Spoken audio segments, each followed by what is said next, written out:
In today's video, I'm going to teach you how to publish website from Google AI Studio. To get started, open your project inside Google AI Studio and make sure you're on the correct app or website you want to publish.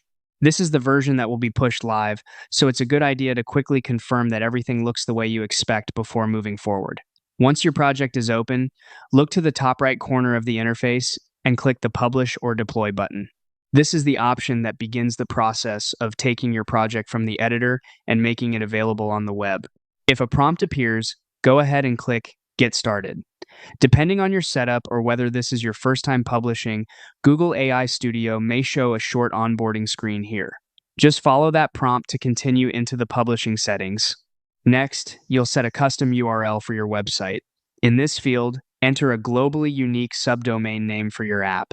This means the name has to be one that isn't already being used by someone else. So if your first choice isn't available, try a variation that still matches your project or brand.